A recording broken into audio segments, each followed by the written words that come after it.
गरोदरपण आणि व्यायाम या व्याख्यान शृंखलेमध्ये मी आपलं पुन्हा एकदा स्वागत करते। ही व्याख्यानं जस्ट फॉर हार्टने आयोजित केलेली आहे। पहिल्या लेक्चरमध्ये आपण गरोदरपण आणि व्यायाम याबाबत गैरसमज काय आहेत हे पाहिले आणि गरोदरपणी केलेल्या व्यायामामुळे काय फायदे होतात हे सुद्धा आपण पाहिलं। तर आजच्या व्याख्यानामध्ये आपण बघूया की गरोदरपणाच्या पहिल्या 3 महिन्यांमध्ये कुठली योगासनं करावी, कुठली योगासनं टाळावी आणि आपल्या शरीरामध्ये कुठले बदल होतात, त्यामुळे आपल्याला कुठले त्रास होतात, या सगळ्या मुद्द्यांचा आपण विचार करूया।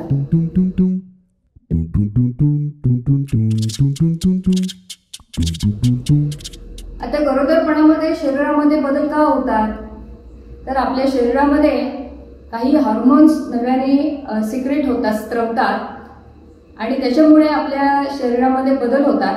त्याच्यामुळे गर्भधारण होणं, गर्भाचं पोषण होणं, बाळंतपणाला शरीराला तयार करणं आणि बाळंतपणानंतर बाळाला स्तनपान देण्यासाठी शरीर तयार करणं, हे सगळे हेतू असतात। आता मुख्य म्हणजे आपल्याला एक लक्षात ठेवायला पाहिजे, गरोदरपण हा काही आजार नाही आहे, त्यामुळे आपण आजारी असल्यासारखं वागायचं नाही।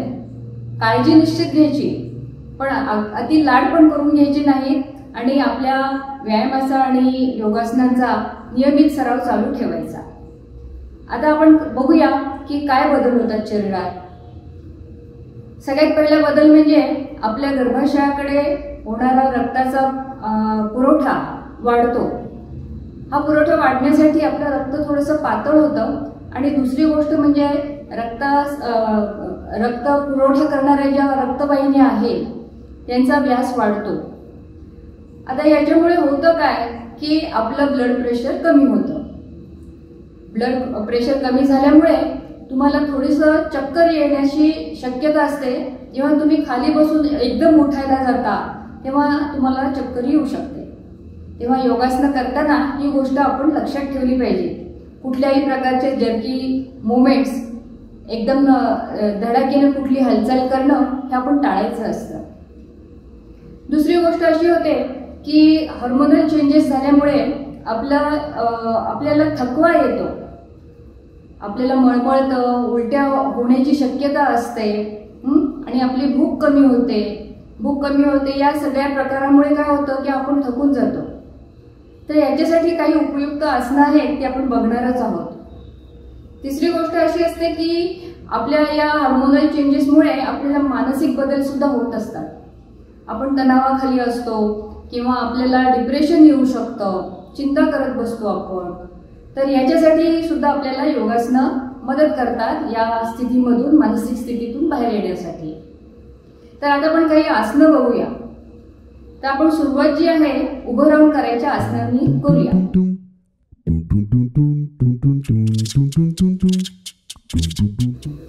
उभ्याची आसनं करताना एक काळजी मात्र नक्की घ्यायची। ही आसनं करताना आपण भिंतीचा किंवा खुर्चीचा आधार घ्यायचा, म्हणजे पडायची भीती कमी होते।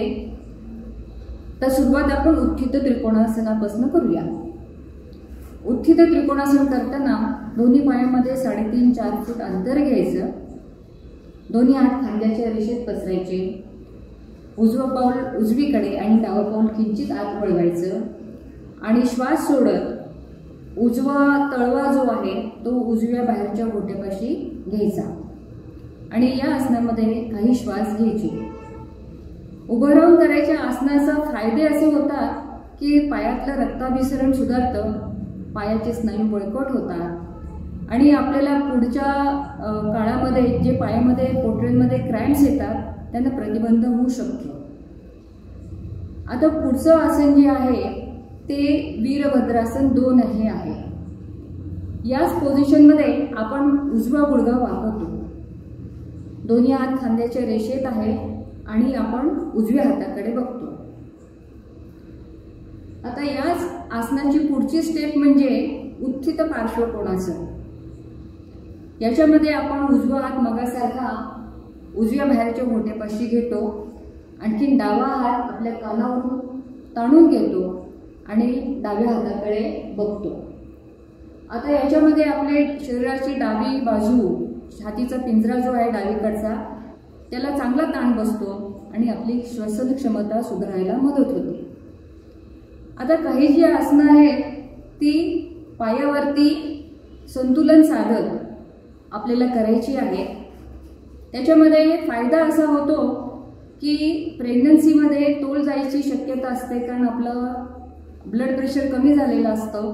तर ही आसनं केल्यामुळे आपल्याला तोल सावरायची सवय होते. आता याच्यातलं पहिलं आसन जे आहे ते वीरभद्रासन 3 आहे. आता वीरभद्रासन 3 करताना उजवं पाऊल बाहेर घ्यायचं, डावं पाऊल पूर्ण आत वळवायचं, दोन्ही हात वरती खेचून घ्यायचे, उजवा गुडघा वाकवायचा. या स्थितीला वीरभद्रासन 1 म्हणतात. आणि ह्याच्यातून वीरभद्रासन 3 ला जाताना समोर खुर्चीचा एक तुम्ही आधार घेऊ शकता आणि आपल्याला डावा पाय उचलायचा आहे. आता खुर्चीचा आधार आणि भिंतीचा आधार हे दोन्ही आधार तुम्हाला आहे, त्यामुळे पडायची शक्यता नाही आणि ह्या उजव्या पायाच्या स्नायूंना उत्तम प्रकारे याच्यामध्ये व्यायाम होतो आणि ते बळकट होतात. आता पुढचं जे आसन आहे त्याला म्हणतात वृक्षासन. आता ह्याच्यामध्ये तुमचा डावा पाय खाली असेल आणि उजवा गुडघा वाकवून घ्यायचा. उजव्या पायाची टाच शक्य तितक्या वरती जागेकडे घ्यायची, पाऊल पूर्ण टेकून ठेवायचं मांडीला, उजवा गुडघा भिंतीकडे घ्यायचा आणि दोन्ही हात साईडला खेचून डोक्यावरती ताणायची.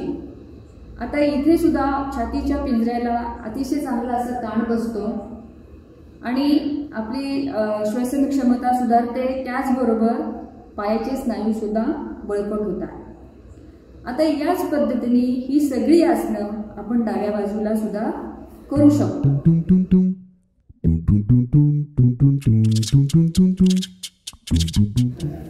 पुढचा आसनाचा गट आहे तो ट्विस्टचा आहे. यांना ओपन ट्विस्ट असं म्हणतात, कारण ह्याच्यामध्ये आपल्या पोटावरती प्रेशर येत नाही. पहिलं आहे परिवृत्त जानु शीर्षासन. याच्यामध्ये आपण एक पाय सरळ ठेवतो आणि एक पाय जमिनीवरतीच वाकवतो आणि शरीर आपलं छताच्या दिशेने वळवतो. आता हे आसनं केल्यामुळे फायदे असे होतात की कंबरदुखी कमी होते आणि आपलं पोश्चर सुधारायला मदत होते. दुसरं आसन आहे मरीचासन 1. याच्यामध्ये पण आपण एक पाय सरळ ठेवतो आणि एक पाय छताच्या दिशेने वाकवतो आणि शरीर परत छताच्या दिशेने वळवतो.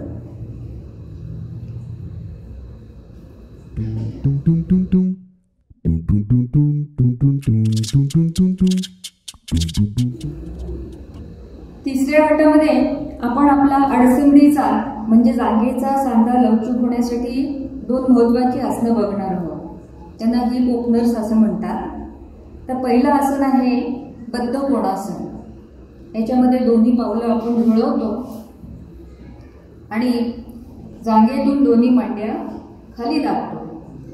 याच्यामध्ये पाठीचा कणा सरळ ठेवायचा आणि छाती उचलून ठेवायची. आता याचा फायदा असा की पाळणपणासाठी आवश्यक असलेली लवचिकता त्याच्यामुळे वाढते. आता याच गटातलं दुसरं आसन आहे उपविष्ट कोणासन. उपविष्ट म्हणजे बसून आणि दोन्ही पायामध्ये आपण कोन करतो, दोन्ही पाय बाजूला पसरतो. याच्यातही पाठीचा कणा सरळ ठेवायचा आणि जागेतून पाय चांगल्या प्रकारे खिचून घ्यायचे.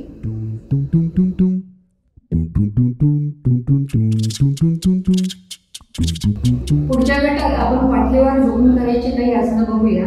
पहिलं आहे सुप्तबद्ध कोणासन. याच्यामध्ये दोन्ही गुडघे वाकून दोन्ही पावलं जुळवतो, गुडघे खाली दाबतो आणि छाती उघडतो. याच्यामुळे आपले जागेचे सांधे लवचिक होतात, जे बाळंतपणासाठी आपल्याला उपयुक्त ठरते. दुसरं आसन आहे सुप्त पादांगुष्ठासन. आता याच्यामध्ये आपण एक पाय जमिनीवरती सरळ ठेवतो आणि दुसरा पाय सरळ वरती छताकडे उचलतो. आता याला आपण पट्ट्याचा किंवा ओढणीचा आधार घेऊ शकतो आणि याच्यामध्ये पायाची बोटं खाली खेचतो आणि दोन्ही गुडघे सरळ ठेवतो. आता याच्यामुळे आपल्या पायाचे स्नायू खेचले जात असल्यामुळे पायदुखी कमी होते आणि पायात क्रॅम्प्स यायची शक्यता कमी होते. आता ही आसनं झाल्यानंतर आपण शेवट करणार आहोत विश्रांतीकारक आसनाने.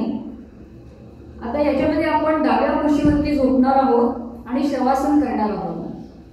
हे सपोर्टेड शवासन आहे. आपल्या डोक्याला आपण आपल्या हाताचाच आधार देतो आहे आणि समोर आपण एक उशी ठेवून किंवा लोट ठेवून योग्य त्या उंचीवरती गुडघा वाकून ठेवणार आहोत आणि आराम करणार आहोत.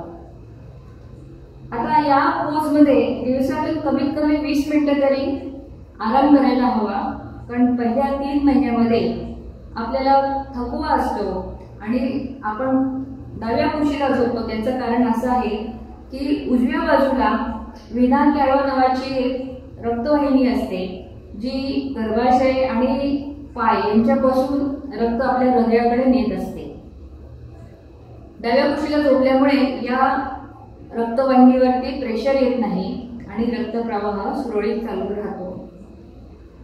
आता याच्यामध्ये आपण जेव्हा झोपतो तेव्हा आपण श्वासाकडे लक्ष द्यावं आणि श्वसन ध्यान म्हणजे श्वास कसा आत येतो आहे, कसा बाहेर जातो आहे, नाकाच्या टोकाला श्वासाचा स्पर्श जाणवतोय का, श्वासाचा आपल्याला तापमानातला फरक जाणवतोय का, इकडे लक्ष द्यायचं. श्वासावरती मन एकाग्र केल्यामुळे मनातले विचार कमी होतात आणि आपल्याला मनाला सुद्धा विश्रांती मिळते.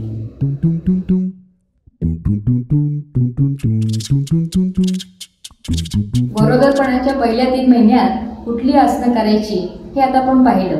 ती कशी करायची ते पण आपण पाहिलं. आता काय करायचं नाही त्याच्याबद्दल माहिती घेऊया. आता या काळामध्ये तुम्ही सूर्यनमस्कार निश्चित घालू शकता, पण 10 स्टेपच्या ऐवजी 8 स्टेपचे जे नमस्कार आहेत ते नेहमी घालावे. 10 स्टेपच्या सूर्यनमस्कारातली 3री आणि 8वी स्टेप जी आहे त्याच्यामध्ये पोटावरती प्रेशर येतं, त्यामुळे ते टाळायचे. आणि जम्पिंग्स म्हणजे उड्या मारत हे नमस्कार घालायचे नाहीत. सावकाश शांतपणे हे नमस्कार तुम्ही घालू शकता.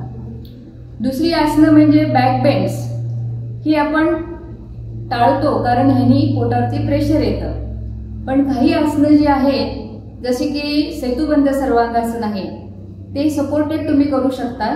त्या फोटोमध्ये तुम्हाला दाखवल्याप्रमाणे तुम्ही ते करू शकता. तिसरी गोष्ट आहे इन्व्हर्टेड पोजेस, ज्याच्यामध्ये डोकं खाली जातं. असे काही आसनं आहेत ती आपण टाळतो कारण डोकं खाली जातं आणि सरळ होताना आपल्याला चक्कर येऊ शकते कारण आपला रक्तदाब कमी झालेला असतो. तर त्याला अधोमुख श्वानासनासारखी काही सपोर्टेड आसनं आहेत ती तुम्ही करू शकता. त्याचा पण फोटो इथे टाकलेला आहे. तर आता अगदी पहिल्या दिवसापासून तुम्ही ही आसनांचा सराव तुम्ही करू शकता. फक्त सुरुवातीला जरा दबादबाने करायची. खूप जास्ती आसनं करायला जायचं नाही, खूप जास्ती वेळ करायची नाही. तर तुमचं शरीर तुमच्याशी बोलत असतं. तर तुम्ही स्वतःचं शरीर काय सांगते इकडे लक्ष द्यायचं आणि हळूहळू सराव वाढवायचा. हळूहळू आसनांची संख्या वाढवायची आणि किती वेळा करायचे ते सुद्धा हळूहळू वाढवायचं. पहिल्या दिवशी जास्ती करायचं नाही, टप्प्याटप्प्याने क्रमक्रमाने तुम्ही वाढवू शकता. आता ह्याच्यामध्ये एक मात्र लक्षात घ्यायचं की ही आसनं करताना श्वासोश्वास नॉर्मल करत राहायचा. कुठेही श्वास कोंडायचा नाही, नॉर्मल ब्रीदिंग करत राहायचं. आता आपण पहिल्या 3 महिन्यात कुठली आसनं करायची कुठली आसनं नाही करायची हे पाहिलं. तुम्हाला काही शंका असतील तर तुम्ही कॉमेंटमध्ये नक्की विचारा मला, त्याच्याबद्दल मला सविस्तर बोलता येईल. आणि आता आपण पुढच्या व्हिडिओमध्ये पुढच्या ट्रायमेस्टरमध्ये म्हणजे साधारण 3 ते 6 महिने या काळामध्ये कुठली आसनं करायची कुठली टाळायची, आपल्या शरीरामध्ये काय बदल होतात, काय त्रास होतात याची माहिती करून घेऊया. नमस्कार, भेटूया.